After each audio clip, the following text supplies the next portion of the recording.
और विषयाकार वृत्ति जब एक देश में होते हैं तो वहां जो ज्ञान होता है वही होता है प्रत्यक्ष। ये कल इस पर विचार ये हुआ था कि तथा च अयम घटः इत्यादि प्रत्यक्ष स्थले।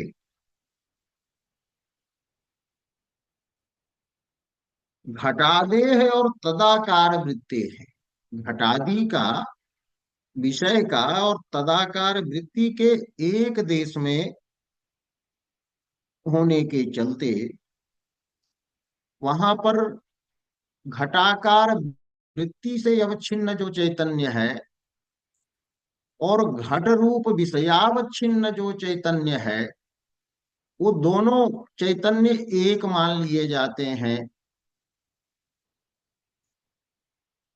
तो दोनों चैतन्य वहां एक हो जाते हैं तो वहां पर प्रत्यक्ष होगा। तो यद्यपि घटाकार वृत्ति और घट विषय ये दोनों भेदक हैं, चैतन्य के भेदक हैं, कि अंतःकरण वृत्ति से माने घटाकार वृत्ति से अवच्छिन्न चैतन्य और घट विषय से अवच्छिन्न चैतन्य, तो ये विभाजक हैं। लेकिन चूंकि दोनों चैतन्य जो हैं एक देश में स्थित हैं, इसलिए दोनों में अभेद अभेद माना जाता है। इसमें उदाहरण ये दिए कि गृह है और गृह में है घट। तो यहाँ पर आकाश का विभाजक गृह भी है और आकाश का विभाजक घट भी है। चूंकि ये जो है गृह और आकाश ये एक देशस्थ हैं, तो गृहावच्छिन्न आकाश और घटावच्छिन्न आकाश दोनों में मान लिया जाता है अभेद। ठीक इसी तरह यहां देखिए, घटाकार वृत्ति किस में है, तो घट में रहेगी। ये लिखे हैं कि घटाकार वृत्ति का घट के साथ संयोग होगा, घट विषय जो है। तो ये लिखा है ना। हाँ, हाँ। तो हाँ, यहाँ इसके, हाँ, यहाँ जो हुआ, तो ये तो हो गया एक देशस्थत्वेन भेदाजनकत्वात्, ये आ गई बात। अब यहाँ है अयम घटः जो होता है, तो घट प्रत्यक्ष स्थल में घटाकार वृत्ति जो है घट में संयुक्त होती है, घट के साथ उसका संयोग होता है। तो संयोग ऐसे कहेंगे तो संयोग संबंध से घट वृत्ति जो है, घटाकार वृत्ति घट विषय में आ गई। तो घटाकार वृत्ति घट में है, विषय में है। और विषय जो है घट जो है, तो दो चीजें हुई, चैतन्य के अवच्छेदक दोनों हुए। घट भी हुआ तो घटावच्छिन्न चैतन्य, और घट में रहने वाली जो वृत्ति है उस वृत्ति से अवच्छिन्न चैतन्य, ये दोनों एक स्थल में ये हो गए। तो घटाकार वृत्ति को हम ये उदाहरण जो दृष्टांत दिया उसमें घट के समान मान सकते हैं कि घटावच्छिन्न आकाश था, तो घटाकार वृत्ति से अवच्छिन्न चैतन्य वही है। और घट में ये वृत्ति है, जैसे गृह में घट था, तो गृह से अवच्छिन्न जो चैतन्य है, तो ये दोनों चैतन्य एक ही स्थान में है, इसलिए दोनों चैतन्यों का अभेद हो जाता है। क्योंकि घटाकार वृत्ति घट में चली गई, तो घटाकार वृत्ति ये दृष्टांत में जो घड़ा है उस घड़ा के समान वृत्ति में चली गई। जैसे कि घट बाहर था और संयोग संबंध से गृह के अंदर चला आया, कैसे वो वहां गए। तो पहले से गृहावच्छिन्न आकाश वहां था, फिर वो घट गया तो घटावच्छिन्न भी आकाश हो गया।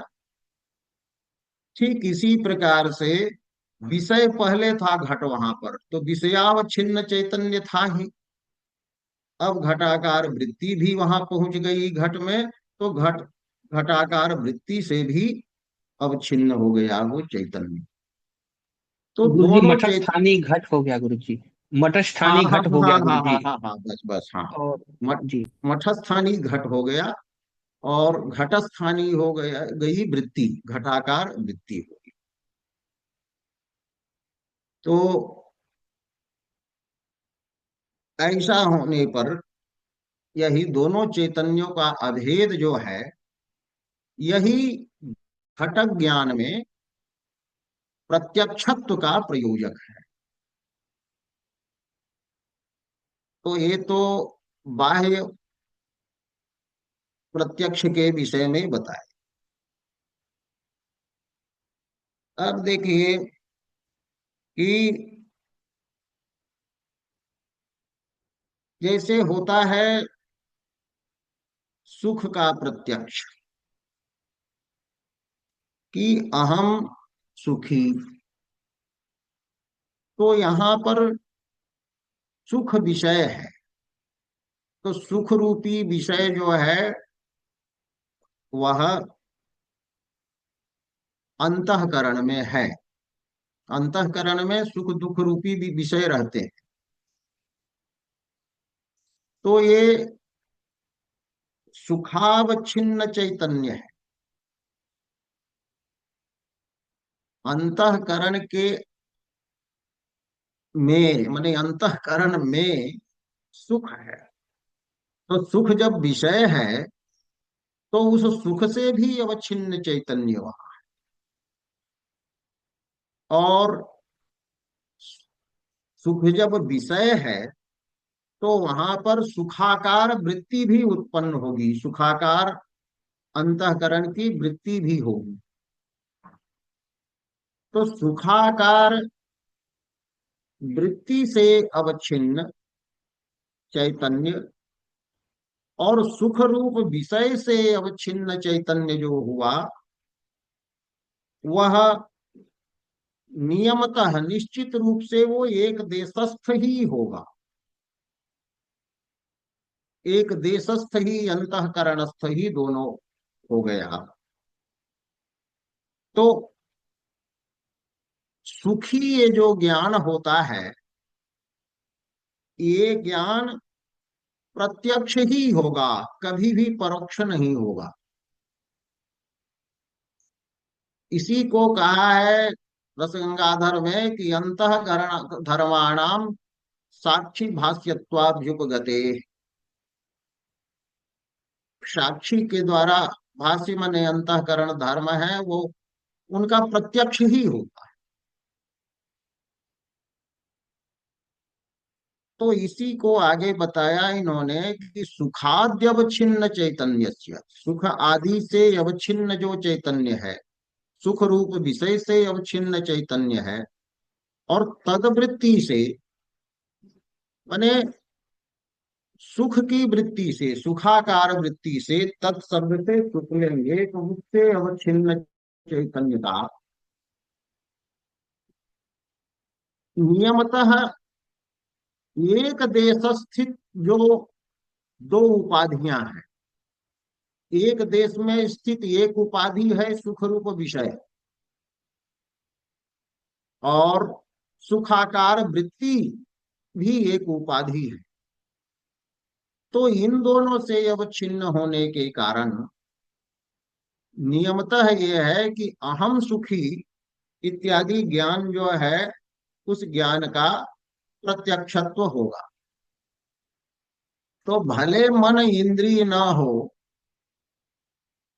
इंद्रिय जन्यत्व इस ज्ञान में न हो, किंतु इनके मत में कि दोनों जो है एक देशस्थ हो गए, विषयावच्छिन्न चैतन्य, सुख रूप विषयावच्छिन्न चैतन्य, और जो है सुखाकार वृत्त्यवच्छिन्न चैतन्य जो है, वो दोनों एक देश में हो जाने के कारण सुखादि का प्रत्यक्ष होगा। तो ये बताए, आंतरिक पदार्थ जो अंतःकरण में रहने वाले बाह्य पदार्थ तो हैं ही, तो बाह्य पदार्थों का घटादि का ज्ञान जैसे प्रत्यक्ष माना जाता है, तैसे सुखादि का जो ज्ञान है वो प्रत्यक्ष माना जाएगा। तो ये हो गया।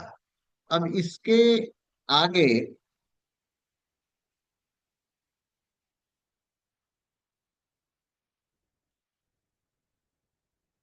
कि जब हम ये माने, जब दो उपाधियां एक देश में स्थित हो जाती है, तो वहां ज्ञान जो है वो प्रत्यक्ष हो जाता है।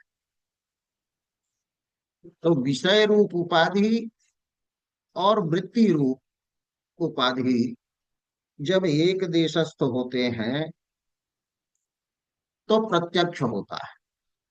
गुरुजी, तदवच्छिन्न चैतन्य का भेद अपेक्षित है या उपाधियों? क्योंकि लक्षण में ये उपाध्यवच्छिन्न चैतन्य का हाँ एकदेश हाँ स्थिति को लक्षण में घटक बना रहे हैं। हाँ हाँ, चैतन्य का अभेद होगा तो तभी चैतन्य, दोनों चैतन्यों का अभेद होगा जब दोनों उपाधियां एक देश में स्थित होंगी। एक देशस्थ उपाधियों के द्वारा अवच्छिन्न चैतन्य एक माना जाता है। जी हाँ, जैसे एक देशस्थ उपाधि घट है और गृह है, तो उससे अवच्छिन्न आकाश, दोनों आकाशों में अभेद माना जाता है। जी जी जी, ठीक। हाँ, तो ये हुआ। अब यहाँ प्रश्न ये करते हैं कि स्ववृत्ति सुखादि का स्मरण कभी होता है ये, कि अहम सुखी आसम। तो अहम सुखी आसम जो है, तो यहाँ पर भी सुखाकार वृत्ति और जो है, हाँ माने सुख रूप विषय से अवच्छिन्न चैतन्य, और जो है सुखाकार वृत्ति से अवच्छिन्न चैतन्य एक ही हो गया, तो ये स्मरण न हो करके प्रत्यक्ष होने लगेगा आपके मत में। तब इस दोष को हटाने के लिए थोड़ा संशोधन करते हैं अपने लक्षण में, कि विषय जो हमने कहा, तो विषय का विशेषण दे देंगे हम वर्तमान, कि वर्तमान विषयावच्छिन्न चैतन्य जो है, और अंतःकरण वृत्ति तो वर्तमान रहती है स्मरण में, तो वर्तमान विषयावच्छिन्न चैतन्य होना चाहिए।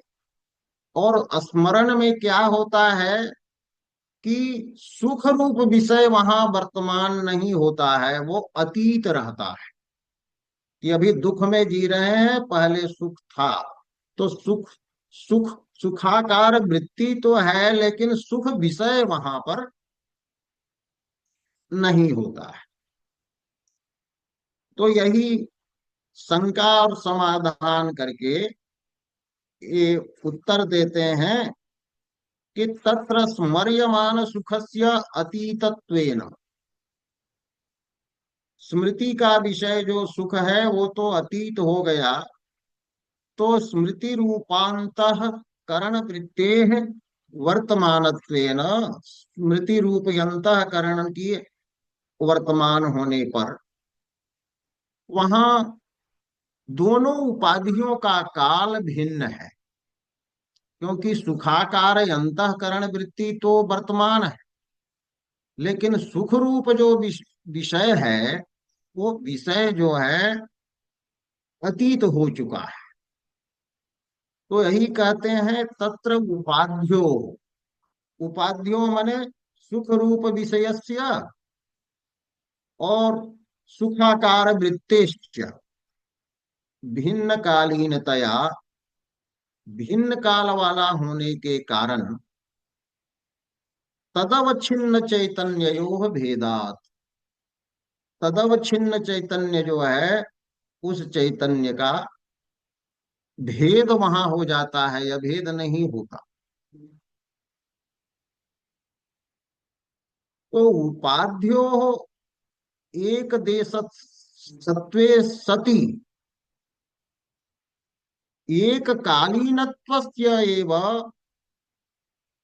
उपधेया भेद प्रयोजकत्वात्, उपधेय हुआ चैतन्य।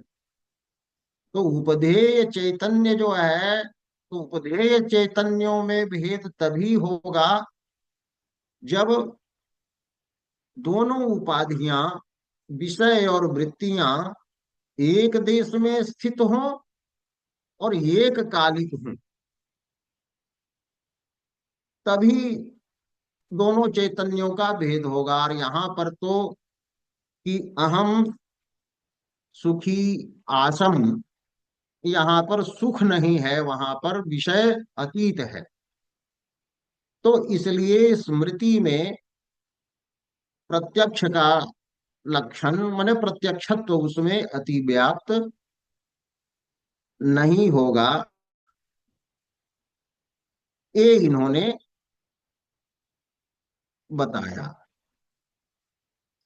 इसी को कहते हैं कि यदि च एक देशस्थत्व मात्रम उपधेया भेद प्रयोजकम स्यात्, एक देशस्थता को ही यदि उपधेयों के अभेद का कारण मानते कि एक देशस्थ होना चाहिए, तदा अहम पूर्वम सुखी इत्यादि स्मृतौ अतिव्याप्ति स्यात् तद वारणाय वर्तमानत्वं विषय विशेषणम देयम।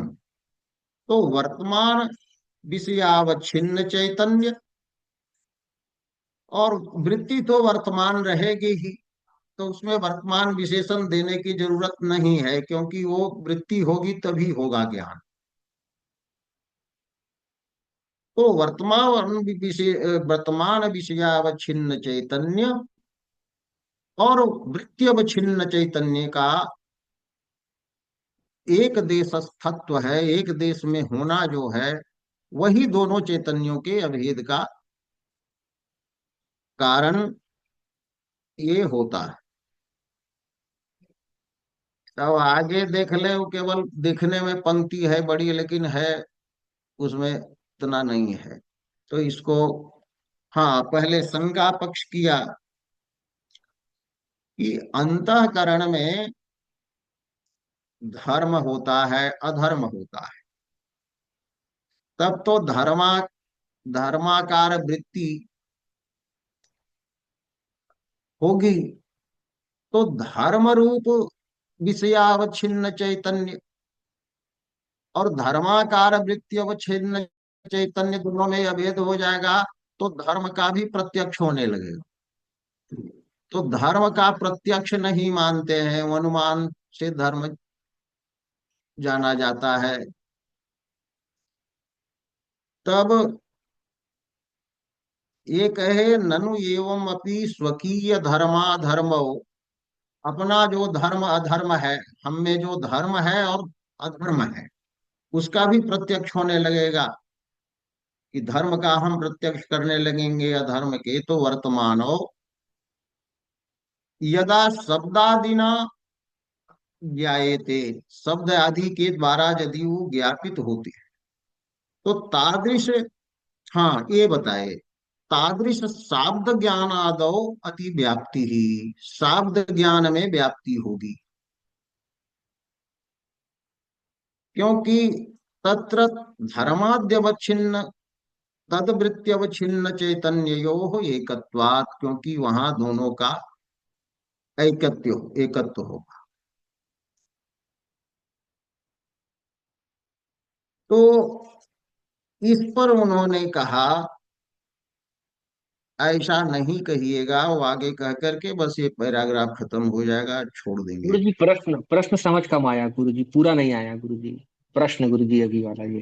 हाँ गुरुजी, देखिए, ये वाला प्रश्न नहीं आया, ऊपर का तो आ गया गुरुजी। हाँ, अरे हम्म। ये है कि धर्म का प्रत्यक्ष न नैयायिक मानते हैं, धर्म अधर्म का प्रत्यक्ष न नैयायिक मानते हैं, न वेदांती मानते हैं। लेकिन जब ये सिद्धांत बना लिए कि विषयावच्छिन्न चैतन्य और वृत्त्यवच्छिन्न चैतन्य एक देशस्थ होगा, तो प्रत्यक्ष होगा वह। तो धर्म भी अंतःकरण में ही होता है, अधर्म भी अंतःकरण में ही होता है। जो जागादि कर्म हम करते हैं, तो धर्म अधर्म जो अपूर्व है वो अंतःकरण में ही रहता है। तो जब उसमें है तो धर्माकार वृत्ति, और है तो धर्माकार वृत्ति से अवच्छिन्न चैतन्य, और धर्म रूप विषय से अवच्छिन्न चैतन्य, तो एक देशस्थ हो गया ना। तो धर्म का भी प्रत्यक्ष बिल्कुल। होना चाहिए।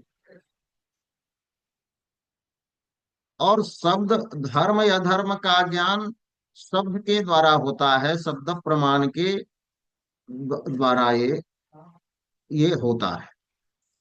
कि जैसे कि यज्ञ करें, स्वर्ग काम अग्निष्टो में न यजेत, ये सब है। और ये तेन, इससे धर्म होगा, ये होगा। तो शब्द ज्ञान शाब्दी प्रमा होती है धर्म और अधर्म की। तो शाब्दी प्रमा में अति व्याप्ति हो जाएगी। क्योंकि वहां पर जैसे कि सुख में हुआ ना, कि सुख भी अंतःकरण का धर्म था, तो वहां पर जैसे सुखावच्छिन्न चैतन्य और वृत्ति सुखाकार वृत्त्यवच्छिन्न चैतन्य में अभेद मान के प्रत्यक्ष व्यवहार किए वहां पर, कि वो ज्ञान प्रत्यक्ष हुआ कि हम सुखी, ये ज्ञान प्रत्यक्ष है। तो इससे ये भी होने लगा कि अहम धर्मात्मा, अहम धर्मी या अहम अधर्मी, तो ये ज्ञान भी प्रत्यक्ष होने लगे, जबकि वो शब्द ज्ञान से होता है। तो ये हुआ यही। तब इस पर दिए कि भैया थोड़ा और संशोधन कर दो प्रत्यक्ष के लक्षण में। विषय का विशेषण जैसे वर्तमान दिए, वैसे योग्य भी लगा दी, कि जिसमें योग्यता हो प्रत्यक्ष होने की, ये सब होते हुए भी नहीं। तो कहते हैं न योग्यत्वस्यापि विषय विशेषणत्वात्, योग्यत्व जो है वो भी विषय विशेषण देंगे। तो ये तो होगा योग्य वर्तमान विषयावच्छिन्न चैतन्य और वृत्त्यवच्छिन्न चैतन्य का एक देशस्थत्वेन अभेद जो होगा, वर्तमान का। वही वही वही वही प्रत्यक्षत्व का प्रयोजक होगा। तो वो भी लगा देंगे, तो यहाँ अति व्याप्ति नहीं होगी। तो अंतःकरण धर्मत्वा विशेषेपि, जैसे सुख अंतःकरण का धर्म है, वैसे धर्म अधर्म के भी अंतःकरण के धर्म होने के पर भी किंचित अयोग्यम, कुछ अयोग्य है प्रत्यक्ष के, किंचित योग्यम, तो सुखादि योग्य है।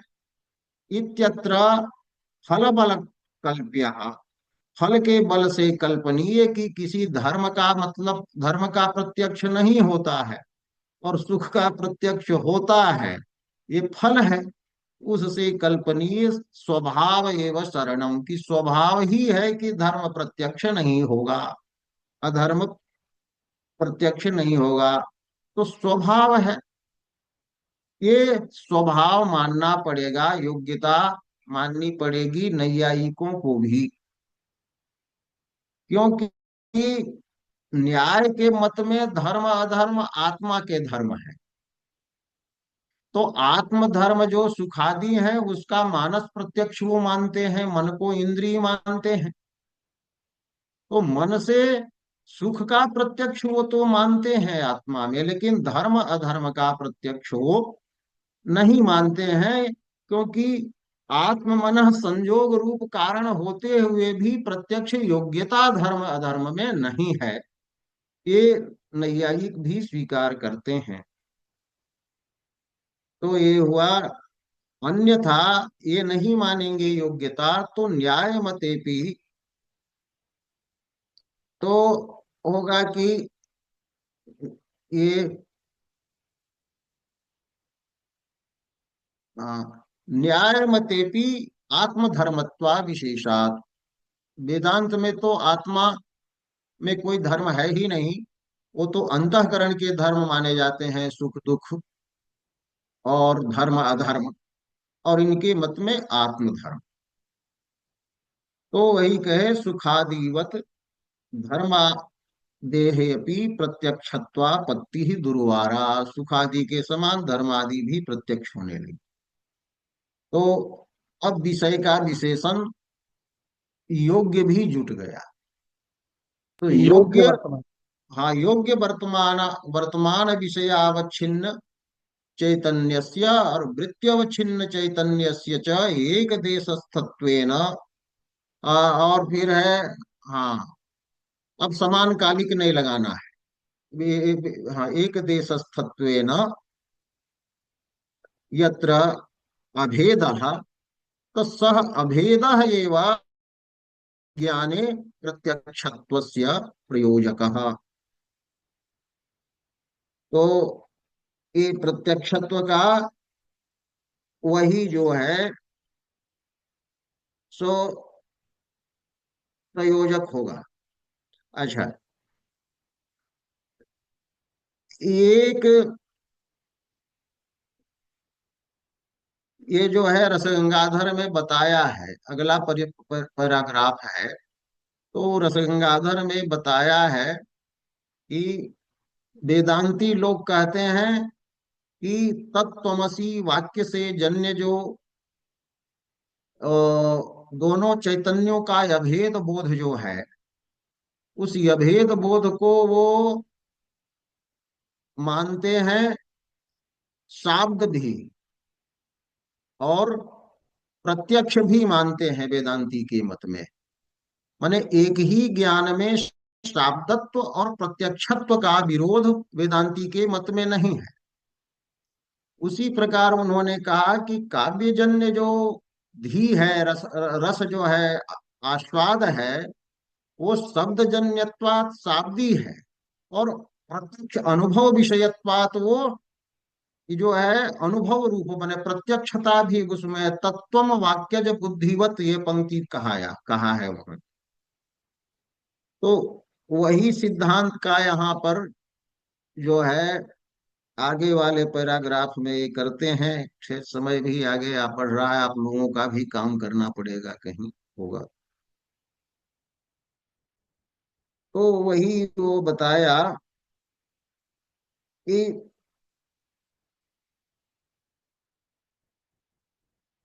ठीक है, इसके ऊपर आगे विचार करेंगे। जी गुरु जी। गुरु जी गुरुजी कल बड़ा अष्टमी आनंद है। आया गुरुजी, आज का समझ में भी गुरुजी बहुत बहुत अच्छा गुरुजी मैं लगा।